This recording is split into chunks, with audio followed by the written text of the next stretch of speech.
दौलत की file number 60। अमीर लोग सकारात्मक और सफल लोगों के साथ रहते हैं। गरीब लोग नकारात्मक और असफल लोगों के साथ रहते हैं।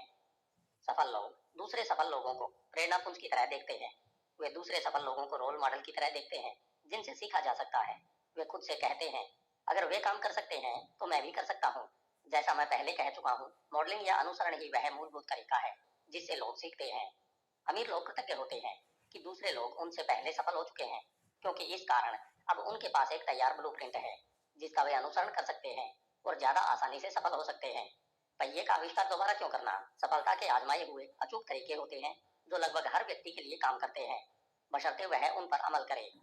दौलत बनाने का सबसे तेज और आसान तरीका यह सीखना है कि अमीर लोग यानी पैसे के महारथी यह खेल किस तरह खेलते हैं।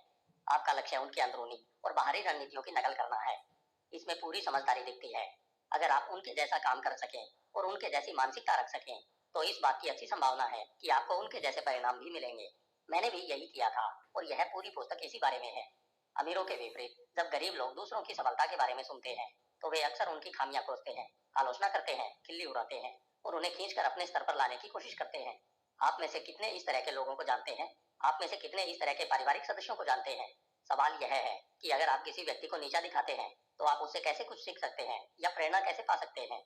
जब भी मेरा परिचय किसी बहुत अमीर व्यक्ति से कराया जाता है तो मैं उसके साथ ज्यादा से ज्यादा समय बिताने का तरीका खोजता हूँ। मैं उससे बात करना चाहता हूँ और यह जानना चाहता हूँ कि वह कैसे सोचता है। मैं उससे संपर्कों का आदान प्रदान करता हूँ और अगर हमें अन्य समानताएं हो तो उसके साथ व्यक्तिगत दोस्ती करने की कोशिश करता हूँ। वैसे अगर आप सोचते हैं कि अमीर लोगों के साथ दोस्ती करने में कुछ गलत करता हूँ तो शायद आपके हिसाब से मुझे कड़के दोस्त चुनने चाहिए। मुझे तो ऐसा नहीं लगता। जैसा कि मैं पहले ही कह चुका हूँ, ऊर्जा संक्रामक होती है और नकारात्मक ऊर्जा पाने में मेरी कोई दिलचस्पी नहीं है। कुछ समय पहले मैं रेडियो पर इंटरव्यू दे रहा था और एक महिला ने फोन करके एक बहुत बढ़िया सवाल पूछा। अगर मैं सकारात्मक हूँ और तरक्की करना चाहता हूँ लेकिन मेरा पति बिल्कुल नकारात्मक है तो मैं क्या करूँ? क्या उसे छोड़ दूँ या फिर उसे बदलने की कोशिश करूँ? मैं क्या करूँ? अपने कोर्सों में सिखाते समय मैं यह सवाल हफ्ते में कम से कम 100 बार सुनता हूँ। लगभग हर व्यक्ति यही सवाल पूछता है। अगर मेरे सबसे करीबी लोग ही व्यक्तिगत विकास नहीं कर रहे हो और यहाँ तक कि इसके लिए मुझे नीचा दिखा रहे हो तो क्या किया जाए? यहाँ पर वही जवाब दिया जा रहा है जो मैंने फोन करने वाली महिला को दिया था और जो मैं अपने कोर्सों में लोगों को सिखाता हूँ। पहली बात, नकारात्मक लोगों को बदलने की कोशिश करने की जहमत न उठाएं। उनकी दिशा बदलकर उन्हें सही दिशा में लाने की कोशिश न करें। यह आपका काम नहीं है। आपका काम तो सीखी हुई बातों पर अमल करके खुद को और अपनी जिंदगी को बेहतर बनाना है। रोल मॉडल बने, सफल बने, सुखी बने, फिर शायद, और मैं शायद पर जोर देता हूँ, वे रोशनी देख लेंगे और आप ऐसा बनना चाहेंगे। एक बार फिर ऊर्जा संक्रामक होती है। अंधेरा प्रकाश में गायब हो जाता है। जब आसपास प्रकाश हो तो लोगों को दरअसल अंधेरे में रहने में बहुत मुश्किल होती है। आपका काम तो यही है कि यथासंभव अपने सर्वश्रेष्ठ स्वरूप में रहें। अगर वे आपसे इसका रहस्य पूछने का विकल्प चुनते हैं तो उन्हें बता दें। दूसरी बात, एक और सिद्धांत याद रखें जिसे हम अपनी विचार ट्रेनिंग में सिखाते हैं। यह कोर्स शांत, केंद्रित और संतुलित रहकर मनचाही चीज को साकार करने के बारे में है। इसका सूत्र वाक्य है, हर चीज किसी कारण से होती है और वह कारण मेरी मदद के लिए है। हाँ, नकारात्मक लोगों और परिस्थितियों के बीच सकारात्मक तथा सचेतन रहना ज्यादा मुश्किल होता है, लेकिन यही तो आपका इम्तिहान है। जिस तरह फौलाद आग में तपकर कठोर बनता है, उसी तरह अगर आप आसपास मौजूद शंकालु और आलोचनात्मक लोगों के बीच भी अपने जीवन मूल्यों के प्रति सच्चे रह सकें तो आप ज्यादा तेजी और शक्ति से विकास करेंगे। यह भी याद रखें कि किसी चीज का कोई अर्थ नहीं होता है सिवाय उस अर्थ के जो हम उसे देते हैं। याद करें, इस पुस्तक के खंड 1 में हमने इस बारे में चर्चा की थी कि आमतौर पर हम किस तरह अपने एक या दोनों अभिभावकों के अनुरूप या विपरीत होते हैं, जो इस बात पर निर्भर करता है कि हमने किस तरह उनके कार्यों को देखा है। मैं चाहता हूँ कि आज से आप नकारात्मक लोगों को देखकर यह याद कर लिया करें कि आपको कैसा नहीं बनना है। वे जितने ज्यादा नकारात्मक होंगे आपको उतना ही ज्यादा याद आएगा कि उनकी तरह बनना कितना बुरा है। मैं आपको यह सुझाव नहीं दे रहा हूँ कि आप उन्हें यह बात बता दें, बस मन में सोच लें। उनके वर्तमान स्वरूप की आलोचना न करें, क्योंकि अगर आप उनके दोष निकालते हैं, आलोचना करते हैं और उन्हें उनकी औकात या उनके कामों की मूर्खता बता देते हैं तो आप उनसे बेहतर नहीं है। बुरे से बुरा यह है कि अगर आप उनकी नकारात्मक ऊर्जा को बिल्कुल भी सहन नहीं कर पाते हो, अगर यह आपको उस बिंदु तक नीचे ले आए कि आप विकास ही नहीं कर सकते हो, तो आपको इस बारे में कुछ साहसिक निर्णय लेने होंगे कि आप कौन हैं और आप अपनी बाकी की जिंदगी कैसे जीना चाहते हैं। मैं आपको जल्दबाजी में कोई निर्णय लेने का सुझाव नहीं दे रहा हूँ, लेकिन मैं तो ऐसे व्यक्ति के साथ कभी नहीं रहना चाहूंगा जो नकारात्मक हो, व्यक्तिगत हो और व्यक्तिगत, आध्यात्मिक या वित्तीय स्तर पर सीखने तथा विकास करने की मेरी इच्छा को दबाए। मैं खुद के साथ ऐसा इसलिए नहीं करूंगा क्योंकि मैं अपना और अपने जीवन का सम्मान करता हूँ। और मैं ज्यादा से ज्यादा सुखी तथा सफल बनने का हकदार हूँ। मैं इसे इस तरह देखता हूँ कि दुनिया में 6.3 बिलियन लोग रहते हैं और मैं नकारात्मक व्यक्तियों के बोझ को क्यों सहन करूं? या तो वे ऊपर आते हैं या फिर मैं दूर चला जाता हूँ। एक बार फिर ऊर्जा संक्रामक होती है। या तो आप लोगों को प्रेरित करते हैं या फिर आप उन्हें संक्रमित करते हैं। इसका उल्टा भी सच है। या तो लोग आपको प्रेरित करते हैं या फिर संक्रमित करते हैं। मैं आपसे एक सवाल पूछना चाहता हूँ। अगर आपको पता हो कि किसी व्यक्ति को खसरा है तो क्या आप उसे गले लगाएंगे? ज्यादातर लोग कहेंगे बिल्कुल नहीं, मैं नहीं चाहता कि मुझे भी खसरा हो जाए। देखिए, मैं नकारात्मक चिंतन को मानसिक खसरे जैसा ही मानता हूँ। खुजली के बजाय इसमें शिकायतें होती है, चकते के बजाय आलोचना होती है, दर्द के बजाय कुंठा होती है। अब क्या आप सचमुच ऐसे लोगों के करीब रहना चाहते हैं? मुझे यकीन है आपने यह कहावत सुनी होगी, एक जैसे पंख वाले पक्षी एक साथ रहते हैं। क्या आप जानते हैं कि ज्यादातर लोगों की आमदनी अपने सबसे करीबी दोस्तों की आमदनी के 20% के भीतर होती है? इसलिए बेहतर होगा कि आप इस बात पर सतर्क निगाह रखें कि आप किन के साथ रहते हैं और उन्हें सावधानी से चुनें। मेरा अनुभव यह है कि अमीर लोग सिर्फ गोल्फ खेलने के लिए ही कंट्री क्लब के सदस्य नहीं बनते हैं, वे तो दूसरे अमीर और सफल लोगों से मिलने के लिए यहाँ आते हैं। एक और कहावत है, आप क्या जानते हैं यह महत्वपूर्ण नहीं है, महत्वपूर्ण तो यह है कि आप किसे जानते हैं। जहां तक मेरा ख्याल है आप इससे बहुत अमीर बन सकते हैं। संक्षेप में, अगर आप बाजों के साथ उड़ना चाहते हैं तो बतखों के साथ न तैरें।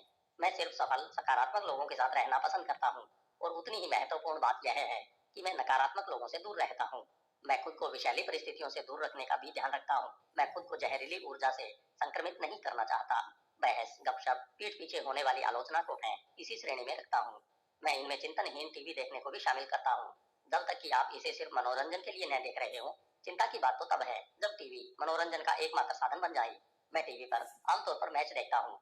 पहली बात, मैं माहिर लोगों को काम करते हुए या इस मामले में कहें कि खेलते देखना चाहता हूँ। और दूसरी बात, मुझे मैच के बाद के इंटरव्यू सुनने में मजा आता है। मुझे चैंपियनों की मानसिकता सुनना अच्छा लगता है। किसी खेल की बड़ी लीग में पहुंचने वाला हर खिलाड़ी मेरी निगाह में एक चैंपियन है। उस स्तर के हर खिलाड़ी ने वहां पहुंचने के लिए लाखों अन्य खिलाड़ियों को पीछे छोड़ा है, जिससे उनमें से हर एक मेरे लिए अद्भुत बन जाता है। मैं जीतने के बाद का उनका नजरिया सुनना पसंद करता हूँ। यह पूरी टीम का बहुत शानदार प्रयास था, हमने अच्छा काम किया, लेकिन हमें अब भी कुछ सुधार करने हैं। इससे यह साबित होता है कि मेहनत काम आती है। मैं पराजित होने के बाद के उनके नजरिए को सुनना भी पसंद करता हूँ। यह सिर्फ एक मैच था, हम फिर लौट कर आएंगे। हम इसके बारे में भूल जाएंगे और अगले मैच पर अपना पूरा ध्यान केंद्रित करेंगे। हम लौटकर इस बारे में चर्चा करेंगे कि हम कहाँ बेहतर काम कर सकते हैं और फिर जीतने की पूरी कोशिश करेंगे। 2004 के ओलंपिक खेलों में कनाडा की पर्डिटा फेलिशियन उस वक्त 100 मीटर बाधा दौड़ की विश्व चैंपियन थी और उसे स्वर्ण पदक का सबसे प्रबल दावेदार माना जा रहा था। अंतिम बाधा दौड़ में वे पहली बाधा से टकरा गई और बुरी तरह गिर गई। वे दौड़ पूरी नहीं कर पाई। जब वे वहां पड़ी थी तो बुरी तरह विचलित थी और उनकी आंखों में आंसू थे। उन्होंने पिछले 4 साल से हर दिन 6 घंटे इसी पल की तैयारी की थी। अगली सुबह मैंने उनकी न्यूज कॉन्फ्रेंस देखी। काश मैंने इसे टेप कर लिया होता। उनके दृष्टिकोण को सुनना अद्भुत था। उन्होंने इस तरह की बात कही थी, मैं नहीं जानती कि ऐसा क्यों हुआ, लेकिन मैं इसका सकारात्मक इस्तेमाल करूंगी। मैं अब अगले 4 सालों तक और ज्यादा ध्यान केंद्रित करूंगी और ज्यादा मेहनत करूंगी। कौन जाने, अगर मैं जीत जाती तो मेरा रास्ता क्या होता? शायद इसलिए मेरी इच्छा की धार कुंद हो जाती।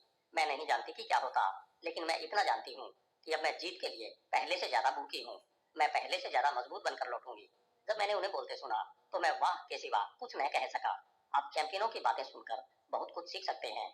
अमीर लोग विजेताओं के साथ उठते बैठते हैं, गरीब लोग पराजितों के साथ उठते बैठते हैं। यह आरामदेह होने का मामला है। अमीर लोग दूसरे सफल लोगों के साथ आरामदेह होते हैं, वे खुद को उनके साथ रहने के काबिल मानते हैं। गरीब लोग बेहद सफल लोगों के साथ असहज रहते हैं। उन्हें डर होता है कि उन्हें अस्वीकार कर दिया जाएगा या उन्हें महसूस होता है कि वे उनकी श्रेणी के लिए नहीं है। खुद की रक्षा के लिए उनका अहं दूसरों के दोष खोजता है और आलोचना करने लगता है। अगर आप अमीर बनना चाहते हैं तो आपको अपने अंदरूनी ब्लूप्रिंट को बदलना होगा और पूरा यकीन करना होगा कि आप हर मिलेनियर या मल्टी मिलेनियर जितने काबिल हैं। मुझे अपने सेमिनारों में सदमा लगता है जब लोग मेरे पास आकर पूछते हैं कि क्या वे मुझे छू सकते हैं। वे कहते हैं, मैंने पहले कभी किसी मल्टी मिलेनियर को नहीं छुआ है। मैं आमतौर पर विनम्रता से मुस्कुरा देता हूँ, लेकिन मन ही मन सोचता हूँ, क्या बकवास है, मैं आपसे किसी तरह बेहतर या अलग नहीं हूँ। और जब तक आप यह बात नहीं समझेंगे तब तक आप कंगाल ही बने रहेंगे। मेरे दोस्तों, मुद्दा मिलेनियर्स को छूना नहीं है। मुद्दा तो यह फैसला करना है कि आप उनके जितने ही अच्छे और काबिल हैं। मुद्दा तो उनके जैसे काम करना है। मेरी सबसे अच्छी सलाह यह है, अगर आप सचमुच मिलेनियर को छूना चाहते हैं तो खुद मिलेनियर बन जाएं। मुझे उम्मीद है कि आप मतलब समझ गए होंगे। अमीर लोगों की खिल्ली उड़ाने के बजाय उन्हें अपना रोल मॉडल बनाएं। अमीर लोगों से शर्माने के बजाय उनसे पहचान बढ़ाएं। यह कहने के बजाय वाह वे कितने खास हैं, यह कहें, अगर वे यह काम कर सकते हैं तो मैं भी कर सकता हूँ। और अंततः अगर आप मिलेनियर को छूना चाहते हैं तो आप खुद को छू सकेंगे। घोषणाएं दिल पर हाथ रखकर कहें, मैं सफल और अमीर लोगों को अपना रोल मॉडल बनाना चाहता हूँ। मैं अमीर और सफल लोगों के साथ जुड़ना चाहता हूँ। अगर वे यह काम कर सकते हैं तो मैं भी कर सकता हूँ। अपना सिर छूकर कहें, मेरे पास मिलेनियर मस्तिष्क है। मिलेनियर मस्तिष्क की गतिविधियां। पहला, लाइब्रेरी, बुक स्टोर या इंटरनेट पर जाकर किसी बहुत अमीर और सफल व्यक्ति की जीवनी पढ़ें। Andrew Carnegie, John D Rockefeller, Mary Kay, Donald Trump, Warren Buffett, Jack Welch, Bill Gates और टेड टर्नर कुछ अच्छे उदाहरण हैं। उनकी कहानी से प्रेरणा हासिल करें, सफलता की विशिष्ट रणनीतियां सीखें और सबसे महत्वपूर्ण बात, उनकी मानसिकता अपना लें। दूसरे, किसी अच्छे क्लब में शामिल हों, जैसे टेनिस, हेल्थ, बिजनेस या गोल्फ क्लब में। अमीर लोगों के साथ अमीरी के माहौल में घुले मिलें। या अगर आप ऊंचे लोगों के क्लब में शामिल होने का खर्च किसी भी तरह नहीं उठा सकते हो तो अपने शहर के सबसे अच्छे होटल में कॉफी या चाय पिएं। इस माहौल में आरामदेह बने और वहां के ग्राहकों को देखकर इस बात पर ध्यान दें कि वे आपसे जरा भी अलग नहीं है। तीसरी, अपने जीवन की नकारात्मक परिस्थितियों या व्यक्तियों को पहचानें। खुद को हर नकारात्मक स्थिति या व्यक्ति से दूर हटा लें। अगर ऐसा व्यक्ति आपके परिवार का सदस्य है तो उसके आसपास कम रहने का चुनाव करें। चौथा, फालतू टीवी देखना बंद करें और बुरी खबरों से दूर रहें। दौलत की फाइल नंबर 8। अमीर लोग अपना और अपने मूल्य का प्रचार करने के इच्छुक होते हैं। गरीब लोग बेचने और प्रचार के बारे में नकारात्मक राय रखते हैं। मेरी कंपनी पीक पोटेंशियल ट्रेनिंग 1 दर्जन से ज्यादा प्रशिक्षण चलाती है। शुरुआती सेमिनार में, यानी आमतौर पर मिलेनियर माइंड इंटेंसिव में, हम अपने अन्य कोर्सों के बारे में संक्षेप में बताते हैं और इसके बाद प्रतियोगियों को सेमिनार के खास डिस्काउंट और बोनसों की जानकारी देते हैं। उनकी प्रतिक्रियाएं दिलचस्प होती हैं। ज्यादातर लोग रोमांचित हो जाते हैं। बाकी कोर्सों की जानकारी और डिस्काउंट पाना उन्हें अच्छा लगता है। बहरहाल कुछ लोग जरा भी रोमांचित नहीं होते हैं। उन्हें किसी भी तरह के प्रचार से चिढ़ होती है, भले ही उससे उन्हें लाभ मिल सकता हो। अगर आप भी ऐसे ही हैं तो यह आपका एक महत्वपूर्ण लक्षण है जिस पर गौर किया जाना चाहिए। प्रचार से चिढ़ना सफलता की राह में एक बहुत बड़ी बाधा है। जो लोग बेचने और प्रचार करने से चिढ़ते हैं वे आमतौर पर कड़के होते हैं। यह स्पष्ट है। आप अपने बिजनेस या सेल्समैनशिप में बाहरी आमदनी कैसे कर सकते हैं अगर आप लोगों को यही न बताएं कि आपका प्रोडक्ट या आपकी सेवा मौजूद है। कर्मचारी के रूप में भी अगर आप अपने गुणों का प्रचार नहीं करना चाहते हैं तो कोई दूसरा इच्छुक व्यक्ति कंपनी की सीढ़ी पर आपसे आगे निकल जाएगा। लोगों को कई कारणों से प्रचार करने या बेचने में समस्या होती है। इस बात की संभावना है कि आप आगे बताए गए कारणों में से एक या अधिक को पहचान लेंगे। सबसे पहला कारण, हो सकता है आपको अतीत में कोई बुरा अनुभव हुआ हो जब लोगों ने आपके सामने अनुचित तरीके से प्रचार किया हो। शायद आपको लगा हो कि वे आपको जबरन बेच रहे हैं। शायद वे आपको गलत समय पर परेशान कर रहे थे। शायद वे ना सुनने के लिए तैयार ही नहीं थे। मामला चाहे जो हो, यह समझना महत्वपूर्ण है कि वह अनुभव अतीत में हुआ था और आज उसे पकड़े रखने में आपको फायदा नहीं होगा। दूसरा कारण, हो सकता है आपको अशक्त करने वाला अनुभव तब हुआ हो जब आपने किसी व्यक्ति को कोई चीज बेचने की कोशिश की हो और उस व्यक्ति ने आपको पूरी तरह नकार दिया हो। इस उदाहरण में प्रचार के प्रति आपकी अरुचि सिर्फ इस कारण है क्योंकि आपने इसे असफलता और अस्वीकृति से जोड़ दिया है। एक बार फिर समझ लें, यह जरूरी नहीं है कि अतीत में जो हुआ है वह वर्तमान में भी होगा। तीसरा कारण, हो सकता है आपकी समस्या माता पिता की पुरानी प्रोग्रामिंग के कारण उत्पन्न हुई हो। हम में से बहुत से लोगों को बचपन में यह सिखाया जाता है कि अपने मुंह मियां मिट्टू बनना विनम्रता नहीं होती है। देखिए, अगर आपकी कमाई शिष्टता और विनम्रता की बदौलत होती है तो यह बहुत बढ़िया बात है। लेकिन असली दुनिया में बिजनेस और पैसे के मामले में अगर आप अपना प्रचार खुद नहीं करेंगे तो मैं गारंटी देता हूँ कि कोई दूसरा भी नहीं करेगा। अमीर लोग हर एक के सामने अपने गुणों और मूल्य की प्रशंसा करने के इच्छुक होते हैं। यही नहीं, वे हर एक के साथ बिजनेस करने की उम्मीद भी करते हैं। आखिरी कारण, कुछ लोग महसूस करते हैं कि प्रचार उनकी शान के खिलाफ है। मैं इसे उच्च और शक्तिशाली सिंड्रोम कहता हूँ, जिसे क्या मैं इतना खास नहीं हूँ नजरिया भी कहा जाता है। इस मामले में सोच यह होती है कि अगर लोगों को वह चीज चाहिए जो आपके पास है तो उन्हें किसी तरह आपको खोजकर आपके पास आना चाहिए। जिन लोगों को यह विश्वास होता है उनके बारे में तय है कि वे या तो दिवालिया हैं या जल्दी ही हो जाएंगे। वे यह उम्मीद कर सकते हैं कि हर व्यक्ति दुनिया भर में उन्हें खोजता रहेगा, लेकिन सच्चाई यह है कि बाजार में प्रोडक्ट और सेवाओं की भरमार है। हो सकता है कि उनके प्रोडक्ट सबसे अच्छे हों, लेकिन किसी को भी उनके बारे में कभी पता नहीं चलेगा क्योंकि वे इतने घमंडी हैं कि किसी को भी बताते नहीं हैं। आपने शायद यह कहावत सुनी होगी, बेहतर चूहेदानी बनाएं और दुनिया आपके दरवाजे तक रास्ता बना देगी। लेकिन यह तभी सच है जब आप इसमें 8 शब्द और जोड़ देंगे, अगर दुनिया को इसके बारे में पता हो। अमीर लोग लगभग हमेशा बहुत अच्छे प्रचारक होते हैं। वे अपने प्रोडक्ट, सेवाओं और विचारों का जोश और उत्साह से प्रचार कर सकते हैं और ऐसा करना भी चाहते हैं। यही नहीं, वे अपने मूल्य या महत्व की पैकिंग इस तरह करने में निपुण होते हैं कि यह बेहद आकर्षक बन जाता है। अगर आप सोचते हैं कि इसमें कुछ गलत है तो आइए हम महिलाओं के मेकअप पर प्रतिबंध लगा देते हैं, और यही क्यों हम पुरुषों के सूट पर भी प्रतिबंध लगा सकते हैं। आखिर ये भी तो पैकेजिंग से ज्यादा कुछ नहीं है। रिच डैड पुअर डैड के बेस्ट सेलिंग लेखक रॉबर्ट कियोसाकी बताते हैं कि हर बिजनेस, जिसमें पुस्तक लिखना भी शामिल है, बेचने पर ही निर्भर करता है। वे कहते हैं कि उन्हें बेस्ट राइटिंग लेखक नहीं बल्कि बेस्ट सेलिंग लेखक माना जाता है। अमीर लोग आमतौर पर लीडर होते हैं और सभी महान लीडर्स महान प्रचारक होते हैं।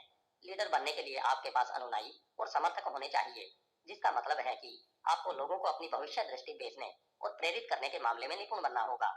यहाँ तक कि अमेरिका के राष्ट्रपति को भी अपने फैसलों पर अमल करवाने के लिए लगातार जनता को, संसद को, अपनी खुद की पार्टी तक को अपने विचार बेचने होते हैं। और इस सबसे पहले अगर वह खुद का प्रचार नहीं करेगा तो उसे कभी चुना ही नहीं जाएगा। संक्षेप में, जो लीडर अपना प्रचार नहीं कर सकता या नहीं करता, वह लंबे समय तक लीडर नहीं रहेगा, चाहे वह राजनीति में हो, बिजनेस में हो, खेल में हो या माता पिता के रूप में हो। मैं इस बात को जोर देकर इसलिए कह रहा हूँ क्योंकि लीडर्स अनुयायियों से बहुत ज्यादा पैसे कमाते हैं। यहाँ पर मुद्दे की बात यह नहीं है कि आप प्रचार करना पसंद करते हैं या नहीं। मुद्दे की बात तो यह है कि आप प्रचार क्यों कर रहे हैं। यह आपके विश्वासों की बात है। क्या आप अपने मूल्य में सचमुच यकीन रखते हैं? क्या आप अपने प्रोडक्ट या सेवा में सचमुच यकीन रखते हैं? क्या आप वाकई यकीन रखते हैं कि आपके पास जो है उसका प्रचार करके आप सामने वाले को लाभ पहुंचाएंगे? अगर आप अपने महत्व या मूल्य में यकीन रखते हैं तो इसे जरूरतमंद लोगों से छिपाए रखना किस तरह उचित हो सकता है?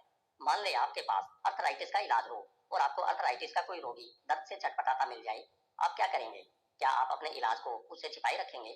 क्या आप इंतजार करेंगे कि वह व्यक्ति आपका दिमाग पढ़ ले या अंदाजा लगा ले कि आपके पास एक प्रोडक्ट है जो उसकी मदद कर सकता है?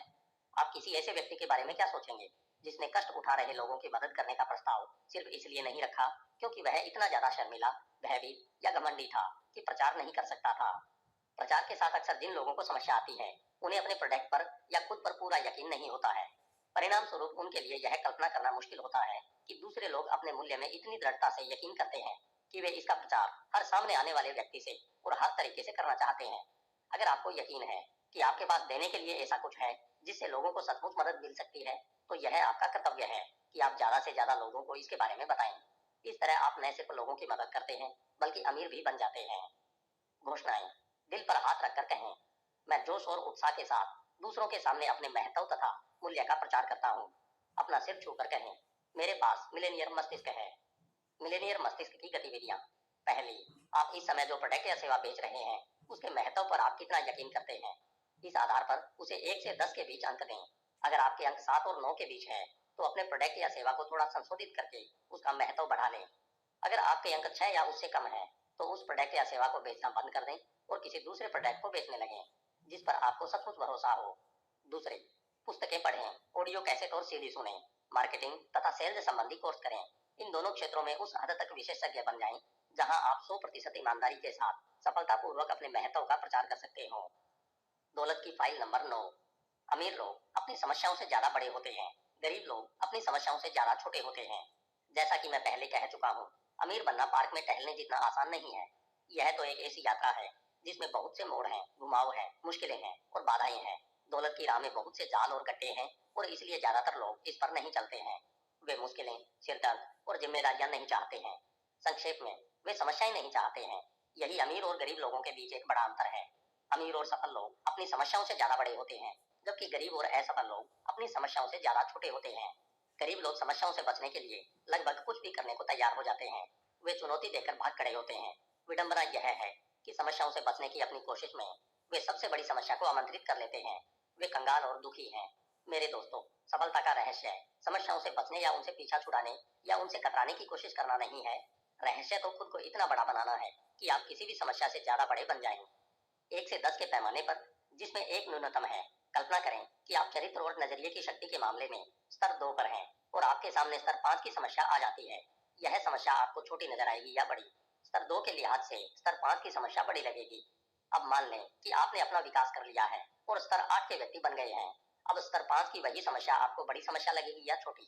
जादुई रूप से वही समस्या अब छोटी लगने लगेगी। अंततः कल्पना करें कि आपने खुद पर सचमुच कड़ी मेहनत कर ली है और स्तर 10 के व्यक्ति बन गए हैं। अब क्या स्तर 5 की वही समस्या आपको बड़ी समस्या लगेगी या छोटी? जवाब है कि वह समस्या ही नहीं लगेगी। वह आपके मस्तिष्क में समस्या के रूप में दर्ज ही नहीं होती है। उसके चारों ओर कोई नकारात्मक ऊर्जा ही नहीं है। वह तो ब्रश करने या कपड़े पहनने जैसी एक आम घटना है जिससे आपको निपटना है। ध्यान दें कि चाहे आप अमीर हो या गरीब, बड़ा खेल रहे हो या छोटा, जीवन में समस्याएं रहती हैं।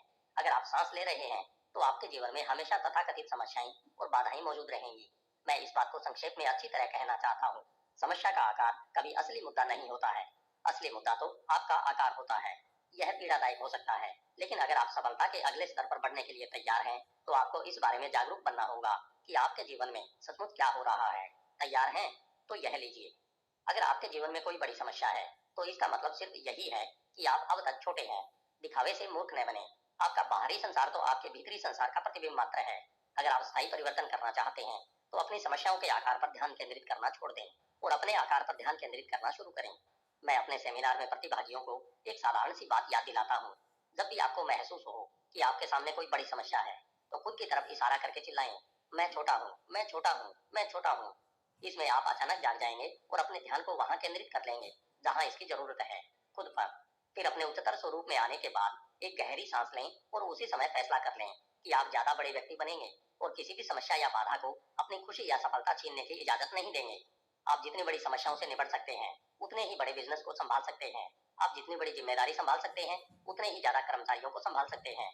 आप जितने ज्यादा ग्राहकों को संभाल सकते हैं, उतने ही ज्यादा पैसे और अंततः उतनी ही ज्यादा दौलत भी संभाल सकते हैं। एक बार फिर, आपकी दौलत सिर्फ उसी हद तक बढ़ सकती है जिस हद तक आप बढ़ते हैं। उद्देश्य खुद का विकास करके उस जगह तक पहुंचना है जहां आप दौलत बनाने और उसे बनाए रखने की राह में आने वाली किसी भी समस्या या बाधा से पार पा सकते हो। वैसे अपनी दौलत बनाए रखना एक बिल्कुल अलग संसार है। कौन जानता था? निश्चित रूप से मैं तो नहीं जानता था। मैं सोचता था कि एक बार दौलत कमा लेने के बाद यह स्थायी हो जाती है। ओह, मुझे कितना जोरदार झटका लगा जब मैंने अपने पहले मिलियन को उतनी ही तेजी से कमा दिया जितनी तेजी से कमाया था। अब पीछे पलट कर देखने पर मैं समझ गया हूँ कि मामला क्या है। उस वक्त मेरा टूल बॉक्स इतना बड़ा और मजबूत नहीं था कि मेरे द्वारा हासिल दौलत को संभाल सके। एक बार फिर, ईश्वर का शुक्र है कि मैं मिलेनियर माइंड के सिद्धांतों का अभ्यास अपने रिकंडीशनिंग करने में कामयाब हो गया। मैंने न सिर्फ दोबारा मिलियन डॉलर कमा लिए, बल्कि अपने नए धन के ब्लूप्रिंट की बदौलत मैं मल्टी मिलेनियर बन गया। सबसे अच्छी बात यह है कि मैंने न केवल अपनी दौलत कायम रखी है, बल्कि यह अच्छी तरह से बढ़ भी रही है। खुद को दौलत के बर्तन के रूप में देखें। अगर आपका बर्तन छोटा है और पैसा ज्यादा है, तो क्या होगा? आप पैसे को गंवा देंगे। अतिरिक्त पैसा आपके बर्तन में से छलकने लगेगा और यहाँ वहां बह जाएगा।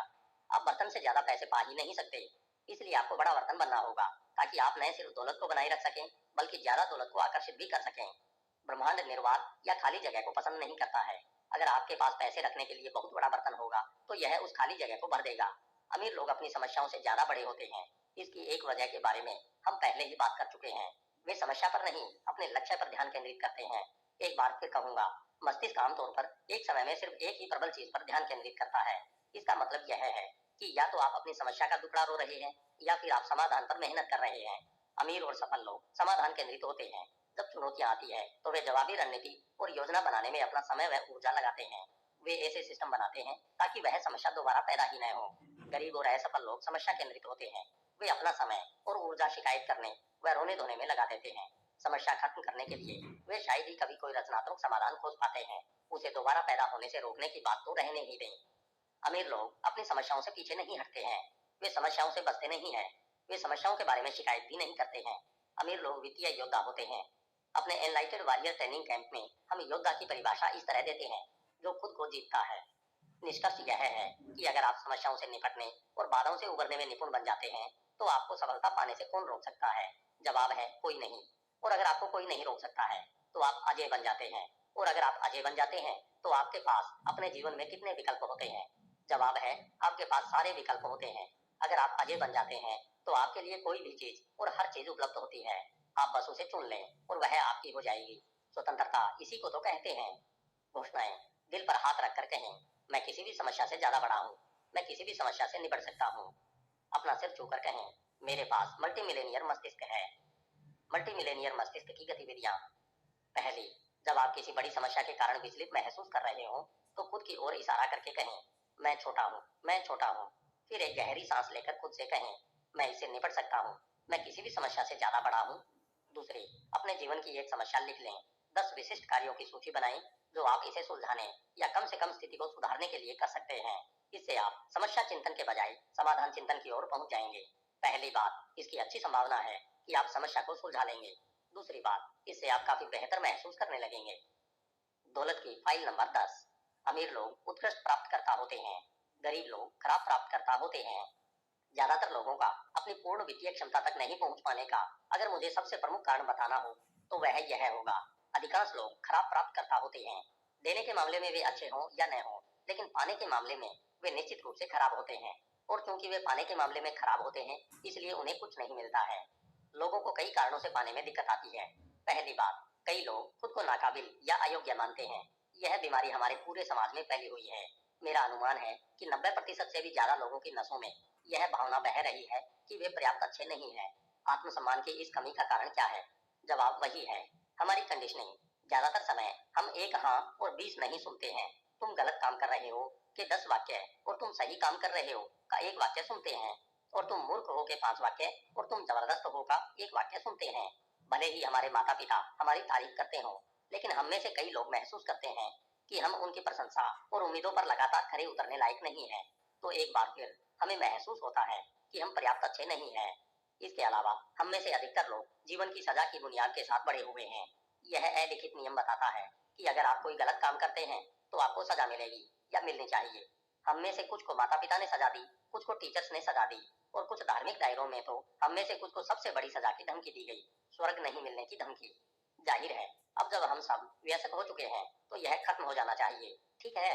गलत। अधिकांश लोगों के लिए सजा की कंडीशनिंग इतनी गहरी होती है कि अगर वे कोई गलती कर देते हैं या आदर्श काम नहीं करते हैं और उन्हें सजा देने के लिए आसपास कोई नहीं होता, तो वे अवचेतन रूप से खुद को ही सजा देने लगते हैं।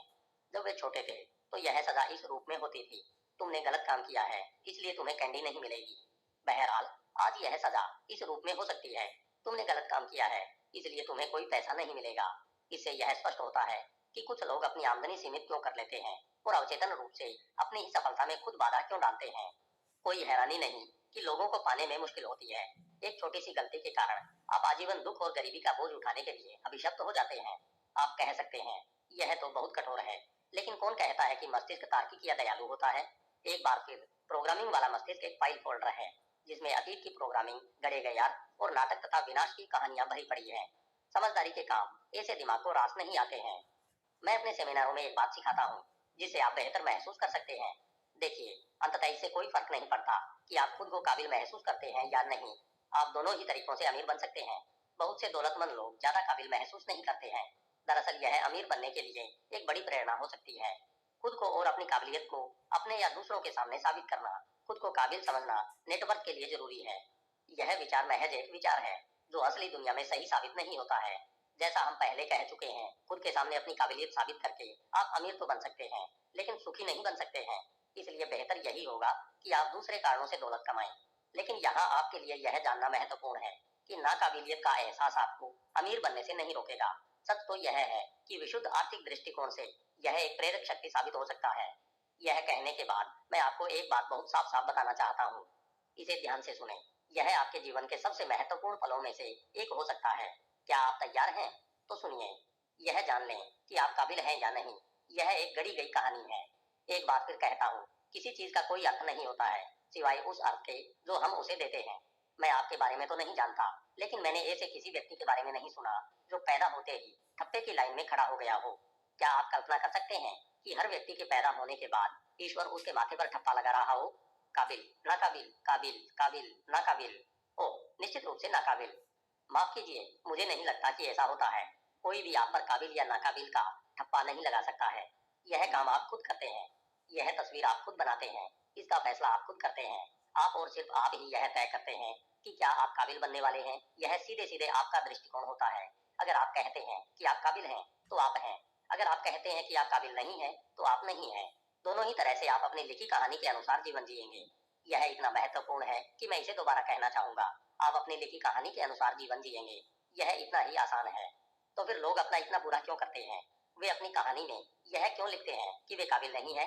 यह तो इंसान के मस्तिष्क की प्रवृत्ति है, हमारा सुरक्षात्मक हिस्सा जो हमेशा गलत चीजों की तलाश करता रहता है। क्या आपने कभी गौर किया है कि गिलहरी इन चीजों की चिंता नहीं करती है? क्या आप किसी गिलहरी के मुंह से यह सुनने की कल्पना कर सकते हैं, मैं इस साल जाड़ों के लिए ज्यादा गिरी इकट्ठी नहीं करूंगी क्योंकि मैं काबिल नहीं हूँ? संभव ही नहीं है, क्योंकि कम बुद्धि वाले ये प्राणी खुद के साथ ऐसा कभी नहीं करेंगे। सिर्फ इस दुनिया के सबसे विकसित प्राणी यानी इंसान में ही खुद को इस तरह सीमित करने की क्षमता होती है। मैं अक्सर एक बात कहता हूँ, अगर 100 फुट ऊंचे ओक के पेड़ में इंसान का दिमाग होता तो वह सिर्फ 10 फुट ही ऊंचा होता। तो मेरा सुझाव है, क्योंकि अपनी काबिलियत के बजाय अपनी लिखी कहानी बदलना ज्यादा आसान है, इसलिए अपनी काबिलियत बदलने के बारे में चिंता करने के बजाय अपनी लिखी कहानी बदल लें। यह कहीं ज्यादा तेज और सस्ता रास्ता है। बस एक नई और ज्यादा मददगार कहानी लिख लें और फिर उसके अनुसार जीवन जिएं।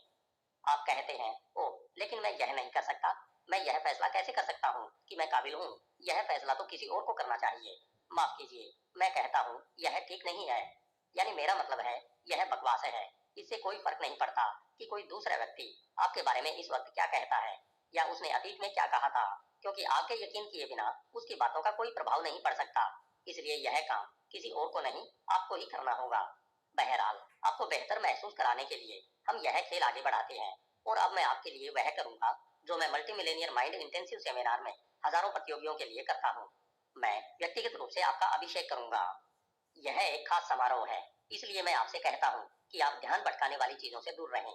चबाना बंद कर दें, फोन पर बात करना बंद कर दें और जो भी काम कर रहे हो उसे रोक दें। बस आप पुरुष हैं तो सूट और टाई पहन सकते हैं, हालांकि टक्सेडो सबसे अच्छा रहेगा। अगर आप महिला हैं तो औपचारिक इवनिंग गाउन और हील आदर्श रहेंगे। और अगर आपके पास कोई बेहतरीन या बिल्कुल नई पोशाक न हो तो यह निश्चित रूप से एक नई ड्रेस खरीदने का अवसर है। अगर उस पर डिजाइनर लेबल हो तो ज्यादा अच्छा रहेगा। अगर आप तैयार हो तो हम शुरू करते हैं।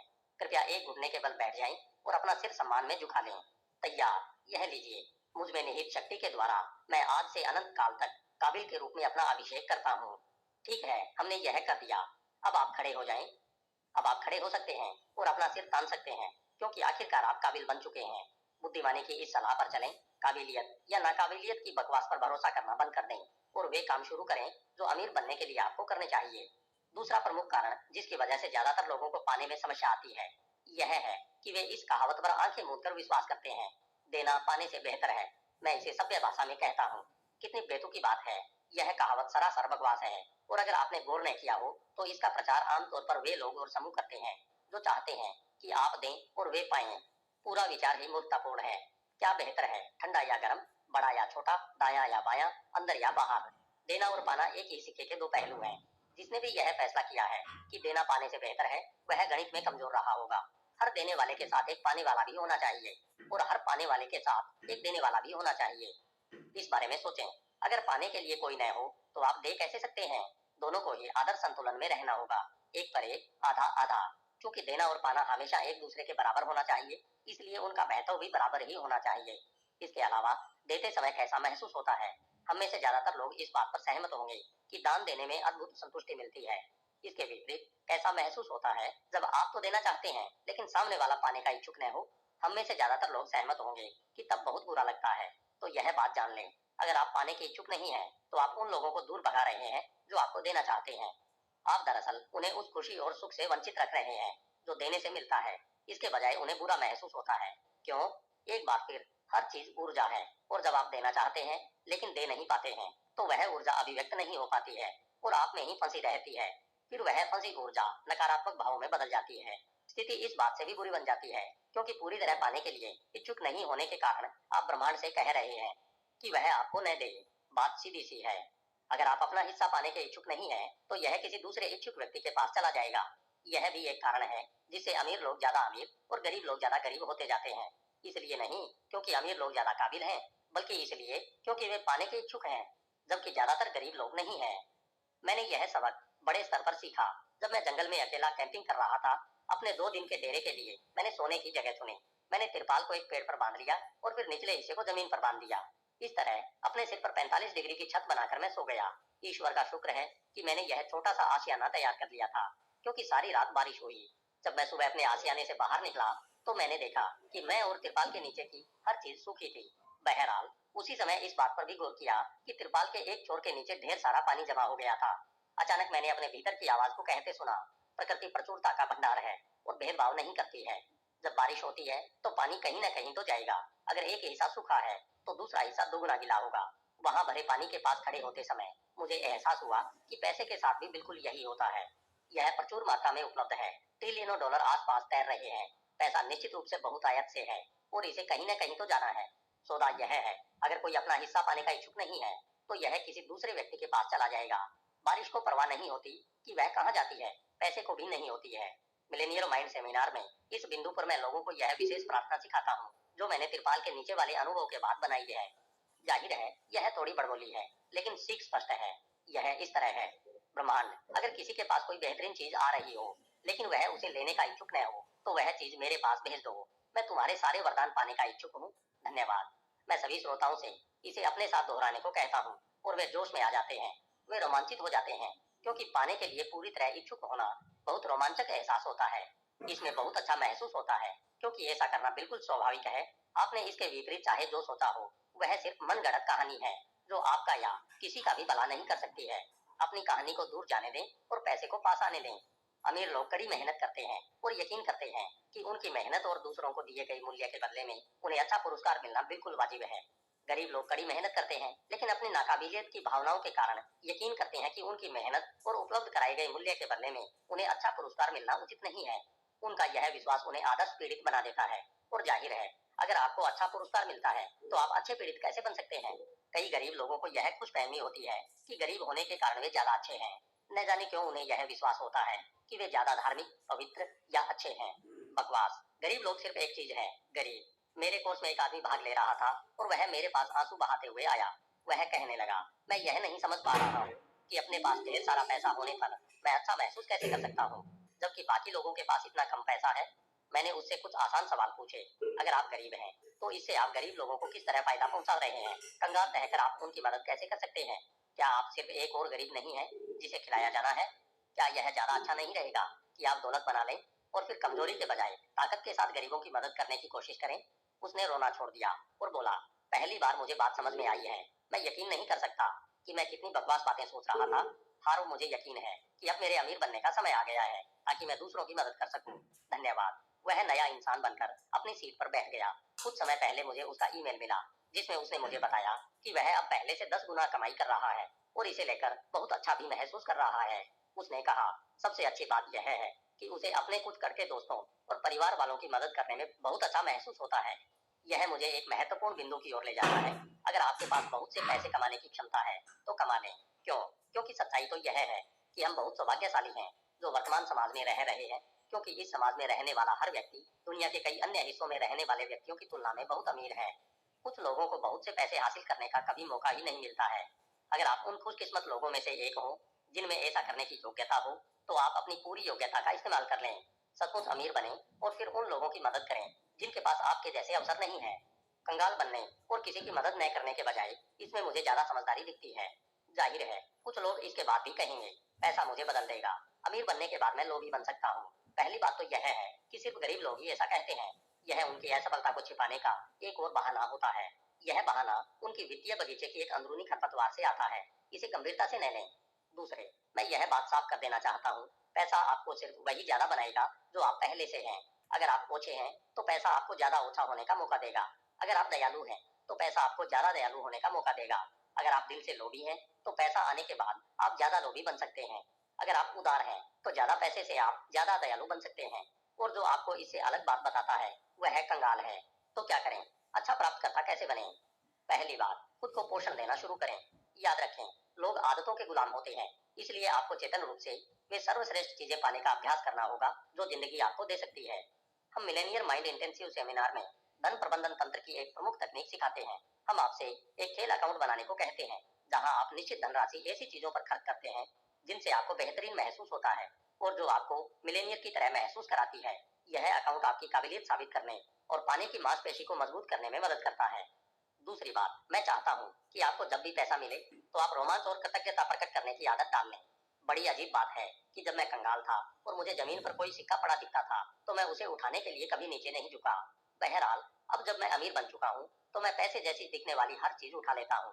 फिर मैं उसे खुशकिस्मती के लिए चूमता हूँ और जोर से घोषणा करता हूँ, मैं धन खींचने वाला चुंबक हूँ। धन्यवाद, धन्यवाद। मैं उस समय यह मूल्यांकन नहीं करता हूँ कि पैसा कितना है। पैसा पैसा होता है और पैसा मिलना ब्रह्मांड का वरदान है। अब जब मैं अपनी हर मनचाही चीज पाने के लिए पूरी तरह इच्छुक हूँ तो वह मुझे मिल जाती है। अगर आप दौलत बनाना चाहते हैं तो उसे पाने के लिए तैयार और इच्छुक होना बहुत महत्वपूर्ण है। अगर आप उसे कायम रखना चाहते हैं तब भी यह बहुत महत्वपूर्ण है। अगर आप खराब प्राप्त करता है और किसी तरह आपको ढेर सारा पैसा मिल भी जाता है तो इस बात की काफी संभावना है कि यह तत्काल चला जाएगा। एक बार फिर, पहले अंदर फिर बाहर। पहले अपने पाने वाले बर्तन को बड़ा बनाएं, फिर देखें इसे भरने के लिए पैसा किस तरह आता है। एक बार फिर कहूंगा, ब्रह्मांड निर्वात को पसंद नहीं करता है। दूसरे शब्दों में, खाली जगह हमेशा भर जाएगी। क्या कभी आपने देखा है कि खाली गैरेज या अलमारी के साथ क्या होता है? आमतौर पर यह ज्यादा समय तक खाली नहीं रहती है। क्या आपने कभी इस अजीब बात पर गौर किया है कि किसी काम को करने में हमेशा उतना ही समय लगता है जितना दिया जाता है? जब आप पाने की क्षमता बढ़ा लेंगे तो आप ज्यादा पाने लगेंगे। इसके अलावा जब आप पाने के लिए सचमुच तैयार हो जाएंगे तो आपकी बाकी की जिंदगी भी बेहतर बन जाएगी। न सिर्फ आप ज्यादा पैसा पाने लगेंगे बल्कि ज्यादा प्रेम, शांति, खुशी और संतुष्टि भी पाने लगेंगे। क्यों? एक और सिद्धांत के कारण जिसका मैं निरंतर प्रयोग करता हूँ। आप एक चीज जिस तरह से करते हैं, हर चीज उसी तरह से करते हैं। आप एक क्षेत्र में जिस तरह के होते हैं, आमतौर पर सभी क्षेत्रों में उसी तरह के होते हैं। अगर आप पैसा पाने से खुद को रोक रहे हैं तो इस बात की पूरी संभावना है कि आप जीवन की हर अच्छी चीज पाने से खुद को रोक रहे होंगे। मस्तिष्क आमतौर पर अलग से यह नहीं बताता है कि पाने के मामले में आप किन किन क्षेत्रों में खराब हैं। दरअसल यह विपरीत मामला है। मस्तिष्क को हर मामले में साधारणीकरण करने की आदत होती है और वह कहता है जैसा यह है वैसा ही है, हर जगह और हमेशा। अगर आप खराब प्राप्त करता है तो आप सभी क्षेत्रों में खराब हैं। अच्छी खबर यह है कि जब आप उत्कृष्ट प्राप्तकर्ता बन जाते हैं तो आप हर जगह उत्कृष्ट प्राप्तकर्ता बन जाएंगे और उन सभी चीजों को पाने के लिए तैयार होंगे जो ब्रह्मांड आपके जीवन के सभी क्षेत्रों में दे सकता है। जब आपको अपनी सारी नियामतें मिलें तो आपको जो इकलौती चीज याद करनी है वह है धन्यवाद कहते रहना। घोषणा दिल पर हाथ रखकर कहें, मैं एक उत्कृष्ट प्राप्त करता हूँ। मैं अपने जीवन में ढेर सारा पैसा पाने के लिए तैयार और इच्छुक हूँ। अपना सिर छूकर कहें, मेरे पास मिलेनियर मस्तिष्क है। मिलेनियर मस्तिष्क की गतिविधियां। उत्कृष्ट प्राप्तकर्ता बनने का अभ्यास करें। जब कोई किसी तरह भी आपकी प्रशंसा करे तो हर बार यही कहें, धन्यवाद। उस व्यक्ति को उसी समय प्रशंसा न लौटाएं। प्रशंसा को पूरी तरह ग्रहण कर लें, उसे लौटाएं नहीं। जैसा ज्यादातर लोग कहते हैं, इससे प्रशंसा करने वाले व्यक्ति को उपहार देने की खुशी मिलती है क्योंकि आप उसे उसी की ओर वापस नहीं उछाल देते हैं। 2, आपको जो भी, और मेरा मतलब है जो भी पैसा मिले उसका जोश के साथ जश्न मनाना चाहिए। चिल्लाकर कहें, मैं पैसे का चुंबक हूँ। धन्यवाद। यह उस पैसे के लिए है जो आपको जमीन पर पड़ा मिलता है, जो आपको उपहार में मिलता है, जो आपको सरकार से मिलता है, जो आपको तनख्वाह के रूप में मिलता है और जो आपको अपने बिजनेस से मिलता है। याद रखें, ब्रह्मांड आपकी मदद करने के लिए कृत संकल्प है। अगर आप यह घोषणा करते रहेंगे कि आप पैसे के चुंबक हैं और खासकर आपके पास इसका प्रमाण होगा तो ब्रह्मांड सिर्फ यही कहेगा ठीक है और आपकी ओर ज्यादा पैसे भेज देगा। 3, खुद को लाड करें। महीने में कम से कम एक बार खुद को और अपनी आत्मा को तृप्त करने के लिए कोई खास काम करें। मसाज, मैनिक्योर या पेडिक्योर करवाएं। खुद को आलिंगन लंच या डिनर पर ले जाएं। नाव या वीकेंड कॉटेज किराए पर लें। किसी से अपना नाश्ता बिस्तर पर बुलवाएं। ऐसे काम करें जिससे आपको अमीर और हकदार महसूस करने की इजाजत मिले।